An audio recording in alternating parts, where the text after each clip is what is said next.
Bonsoir à tous, bienvenue dans cette édition du JT du mercredi 8 avril 2020. À partir de 18h puis toutes les heures, on fait ensemble le tour de l'actu du Grand Grenoble. Un collectif d'entreprises de la région avec en tête de file le CEA et Michelin travaillent depuis le 16 mars dernier à la conception d'un masque réutilisable. Avec l'aide du consortium grenoblois Le VOC COV, l'initiative semble toucher à son but. Un prototype a vu le jour, réutilisable 100 fois et lavable. Ce masque pourrait rapidement entrer en production à grande échelle. Son coût, 28 €, pourrait également permettre sa diffusion. D'ici à fin mai, 1 million d'exemplaires devraient être produits, 5 millions d'ici à la fin juin. Le masque, ce qu'il a de révolutionnaire en soi, c'est que nous, on l'a imaginé pour qu'il utilise le minimum de surface filtrante, de méga filtrante.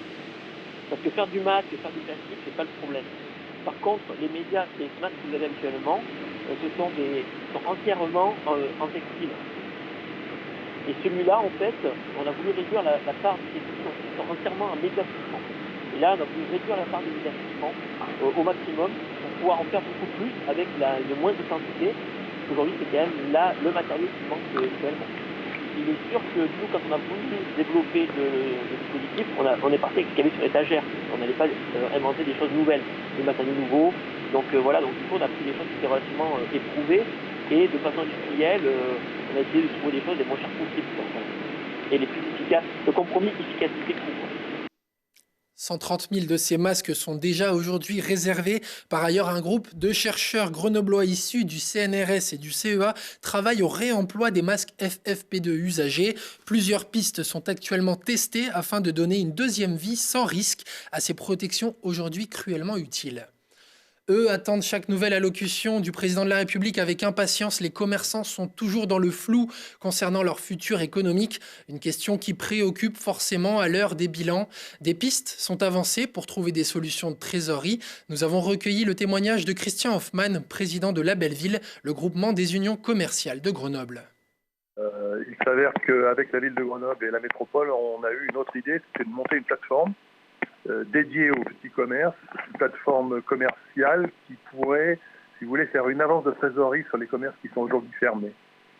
En espèces, ça serait de monter tout un système de bons d'achat avec un tarif préférentiel pour que les particuliers puissent commander à l'avance des services ou autre chose à leurs petits commerçants. Je vous donne un exemple, vous voudriez vous faire couper les cheveux, vous faites un bon d'achat chez un coiffeur et vous allez lui payer tout de suite la consultation,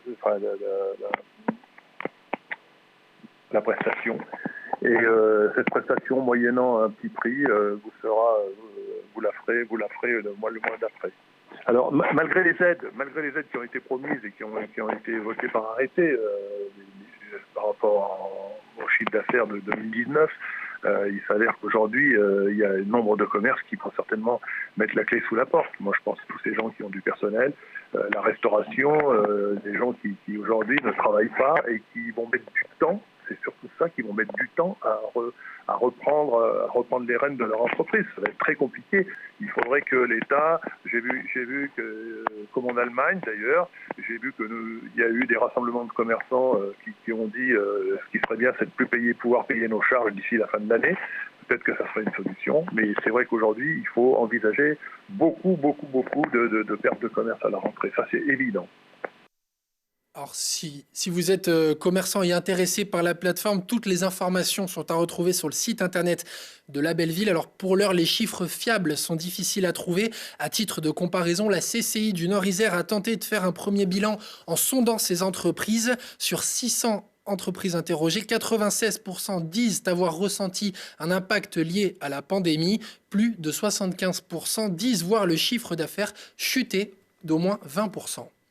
Les groupes politiques PCF, EELV, Ensemble, Génération et France Insoumise en Isère demandent la fermeture des applications de livraison de repas.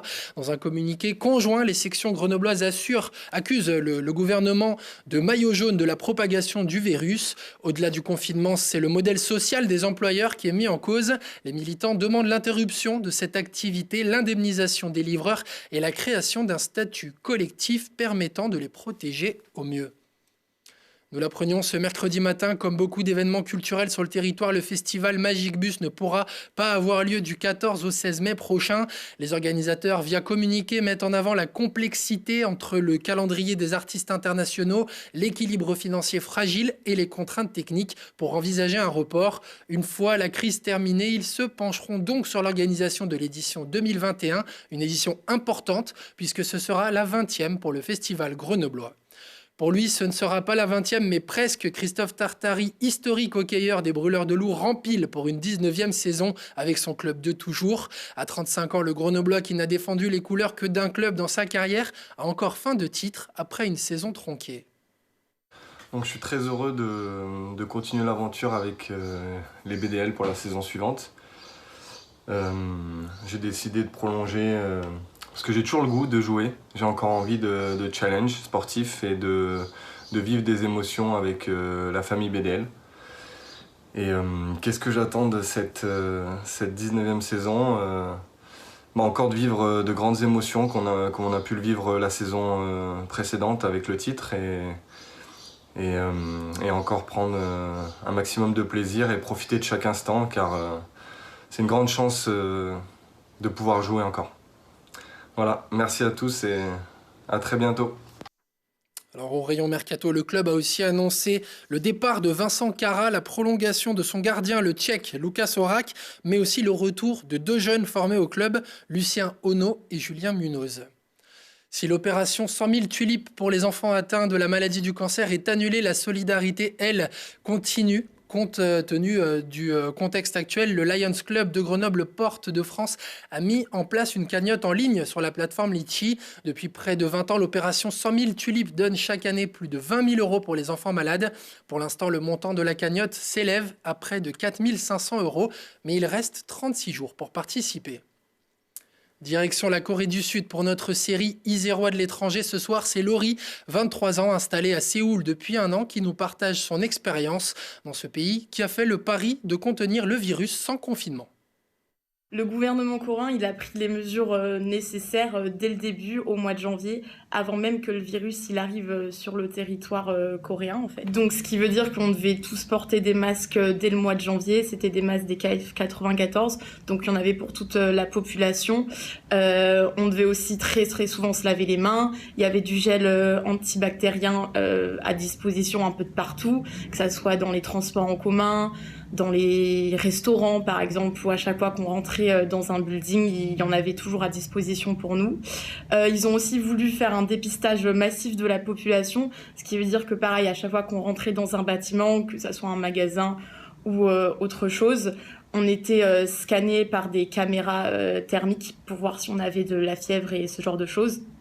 Il y a même des fois sur les ascenseurs où ils ont posé des plaques anti-adhésif pour pas que le virus ne se pose sur les boutons. Au niveau du confinement, on n'a jamais eu de confinement total et imposé par le gouvernement.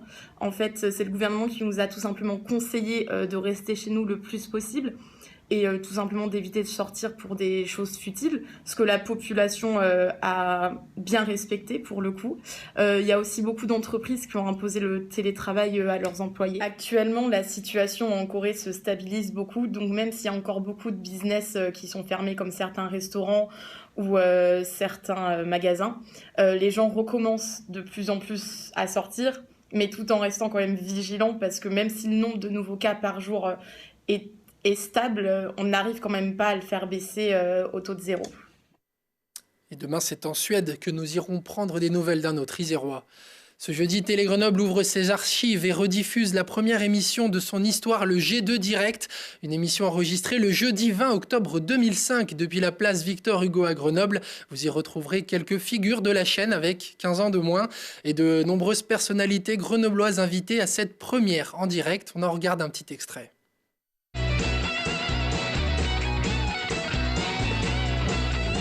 Bonsoir, bienvenue, Télé Grenoble saison 1, c'est parti. Je suis très heureux, mais également un petit peu stressé, il faut le dire, d'être avec vous ce soir pour cette première émission. Longue vie à Télé Grenoble. J'aurai l'occasion de le goûter.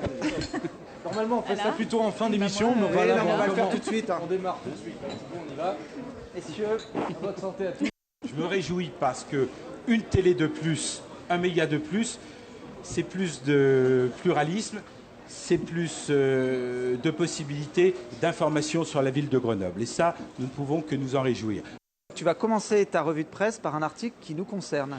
Et oui, toujours à la pointe de l'information des régions. Aujourd'hui en France, revient sur l'info du jour. Tu as l'article juste à côté de toi, Thibaut. C'est bien sûr, l'info du jour, c'est bien sûr le lancement de Télé Grenoble. Pour illustrer le sujet, le journal a choisi une photo de notre vidéomaton. Merci de nous avoir suivis. On se quitte avec une vidéo dédiée aux urgentistes. Elle a dépassé déjà le 1 million de vues sur les réseaux et ne compte pas s'arrêter là. Ça s'appelle 20h et c'est signé G7N. Bonne soirée à tous et à demain.